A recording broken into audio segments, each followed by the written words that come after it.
The world loves a mature child.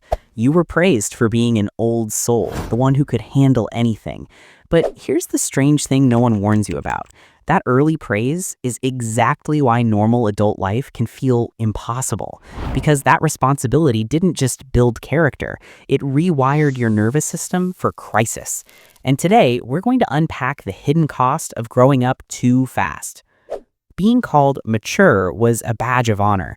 You learned to read a room, becoming the emotional thermostat for your family. And the worst part, you didn't even realize you were doing it. You thought it was just normal. This dynamic has a name: parentification. It's when a child is forced to provide the emotional or practical support a parent should be giving them. This isn't just a tough childhood, it's a form of relational trauma that rewires your nervous system for survival, not for peace, leaving you on high alert, even when you're finally safe. Let's call him Alex. On the outside, he's crushing it. He's the star at work, the planner in his friend group, the one who never asks for help. But Alex is also exhausted. He sleeps, but never feels rested. And even in his happy, stable relationship, he's constantly suspicious, asking, what do they want in return? His life is objectively safe, so why does it still feel like a war zone? Because his nervous system was trained for crisis from a young age. His body isn't overreacting, it's remembering. It's because of a few strange things that happen when your nervous system is trained for crisis from a young age.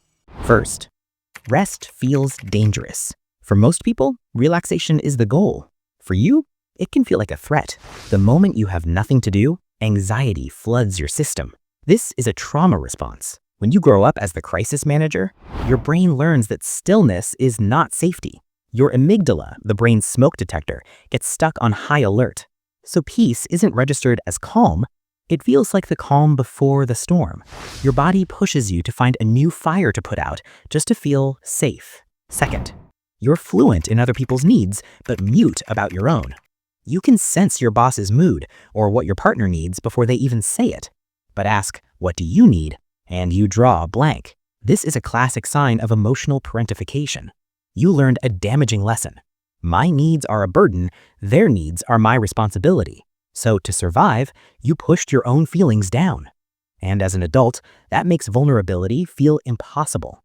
You might find yourself overgiving, not because you want to, but because that role feels familiar. It feels safe. Third, you mistake control for safety. Perfectionism, over-planning, micromanaging, these aren't just quirks, they are survival strategies. For the parentified child, the world felt unpredictable. The one thing you could control was yourself, your performance, your usefulness. So you formed a deep belief: if I'm not in control, disaster is coming. And in adulthood, a small mistake doesn't feel small, it feels catastrophic. This constant need for control is exhausting, and it isolates you, because control creates the illusion of safety while keeping you trapped in chronic stress. Fourth, intimacy feels like a trap. On the surface, you want deep connection, but true intimacy is terrifying.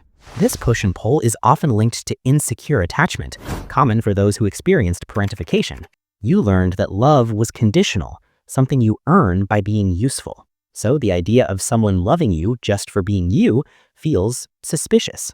When someone gives to you freely, it can trigger unease, like a debt you can't repay, or you recreate the only dynamic you know, becoming the caregiver in your relationship, which kills attraction and builds resentment. Healing your rewired nervous system. Understanding these patterns is the map out. Healing isn't about blame, it's about reparenting yourself and retraining your nervous system.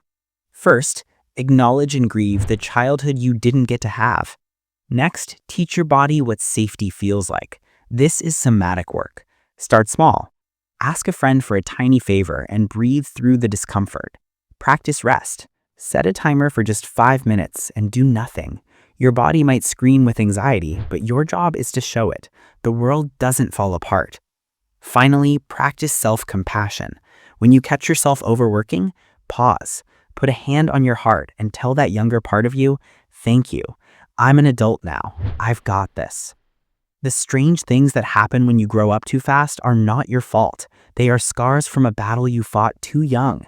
Your hypervigilance, your overgiving, your need for control, these were superpowers that helped you survive, but you don't live there anymore. Healing is the slow process of putting that weight down and learning that your worth is a fact, not something you earn.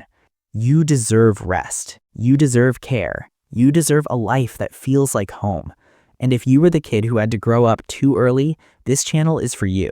So tell me in the comments, what is one strange thing you've noticed in yourself? You've carried enough. It's time to come home to yourself.